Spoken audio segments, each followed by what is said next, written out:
My first recollection of Roger Walaszek playing organized team basketball may have been as a member of an East Hampton JV team that played its contests in the basement of the old high school building on Park Street.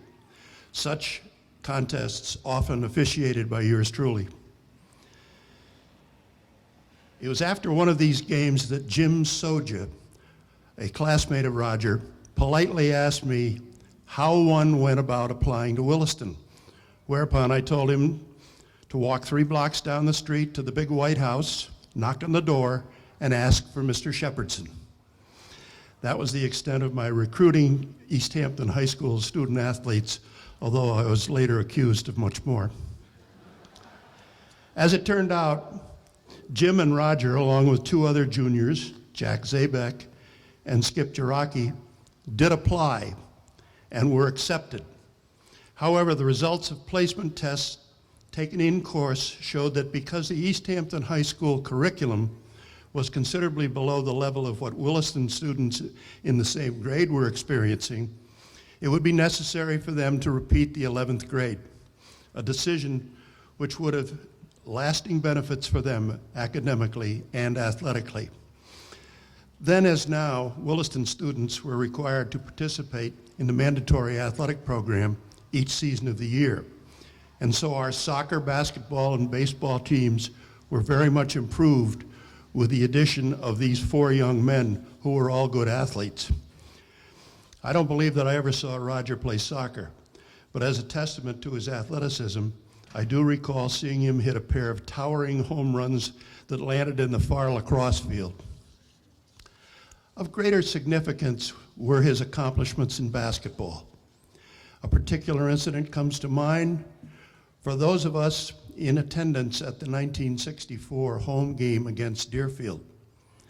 The score was tied when time ran out with the visitors in possession of the ball at the Dodge room end of the court.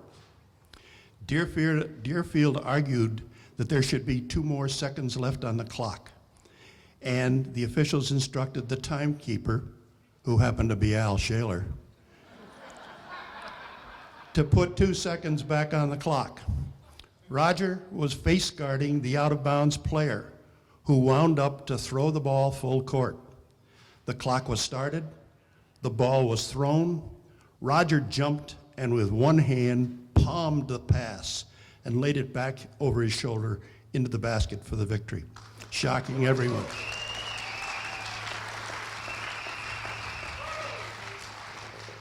As a teammate later commented, shaking hands with Roger would give you an idea as to how he managed to catch that ball.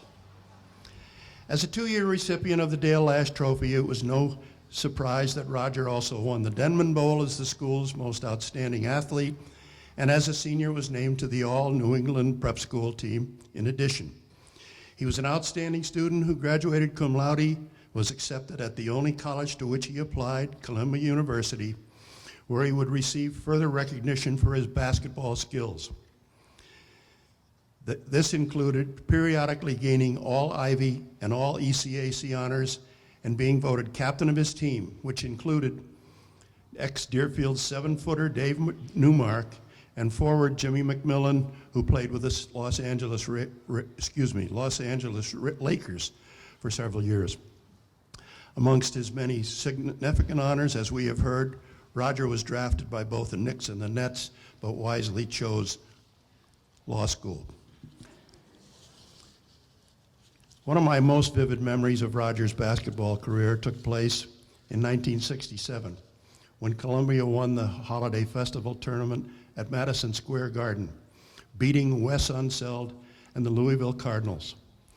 Roger had given Marilyn and me his comp tickets, which were on the floor directly behind the team's bench, next to the entire Columbia student body, who had a cheer which started with a trumpet arpeggio and ended up with a shout of, "Walaszek!" loud enough to be heard back in the borough of East Hampton, Massachusetts, with a small town boy makes good. Congratulations, Roger.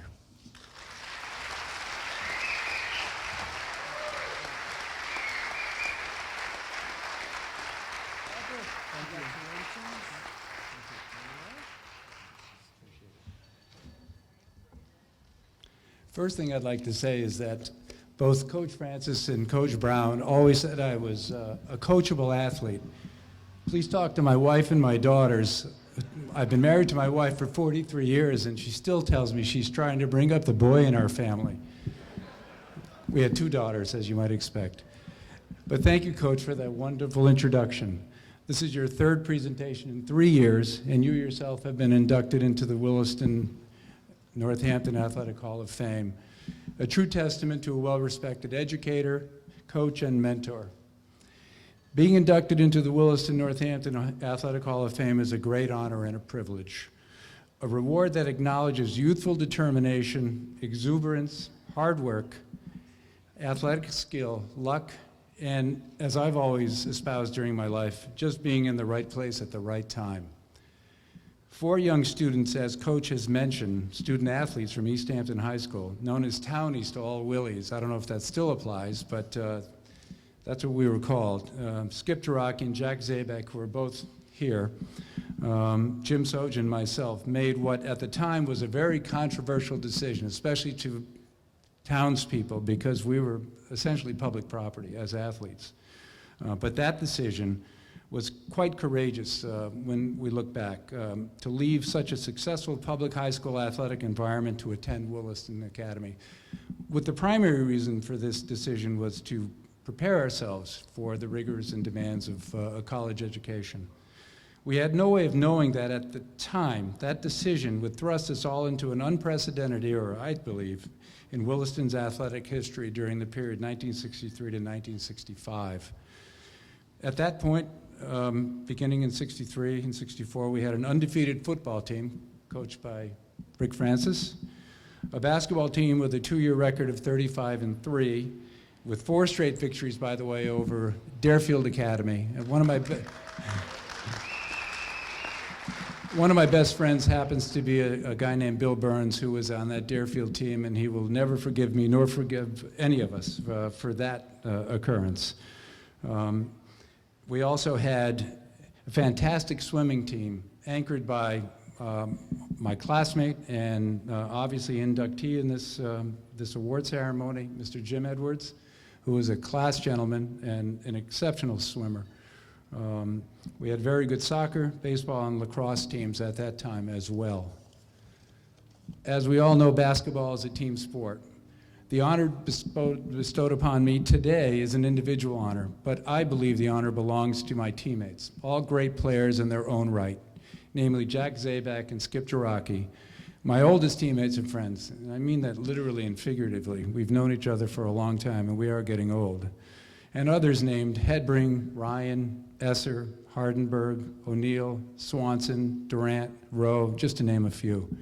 I share this honor with all of these teammates of mine because you work so hard as a team and forced me to be the best player I could possibly be, especially during all the countless hours of practice, which frankly I loved probably as much as I did games, and I think Coach can attest to that. In addition, this honor must be shared with Coach Francis and his wife Marilyn, who were very, very kind to me during my stay here, and with Coach Ray Brown and several others who mentored me, disciplined me when it was necessary, drove me physically and emotionally to be the best athlete and best person I could be, and taught me to be a responsible person on and off the court. With the formidable foundation I developed, or I should say was ingrained in me here at Williston, Northampton, I was fortunate enough to continue my academic and athletic career at Columbia University. Again, I happened to be in the right place at the right time. Columbia had relatively good programs in the early 50s, but nothing before then. I had the privilege of being an integral part of a nationally ranked Ivy League basketball championship team coached by a guy named Jack Rowan, who was an NCAA Coach of the Year in 1967 and 68. Led by an All-American Jim McMillan, as Coach has mentioned, who played on LA with Chamberlain and several other players and won that championship. We won the Holiday Festival that year that Coach and his wife had attended, beating Louisville, St. John's, and West Virginia. And we were the third place finishers in the East Regional of the 1968 NCAA tournament. And of course, the highlight of my career, just for recognition was being drafted by the New York Knicks and the New York Nets. At that time, starting salary was $12,500, so I thought it wise to decide on another career. So I chose law school literally my junior year and decided I've been given such an opportunity, first to attend Williston and then to attend a school like Columbia University, that may as well go to a professional school. And I was fortunate enough to be accepted. That was my destiny, and law has been my ultimate career. Finally, I would like to thank my family, my beautiful wife of 43 years, Anne Marie, who's, hi, hon. My two wonderful daughters, Emily and Walaszek Endres, who is here, class of 1999. My other daughter, Rebecca, who is class of 2010. You can see how much I respect and love Williston. They spent 6 years here each.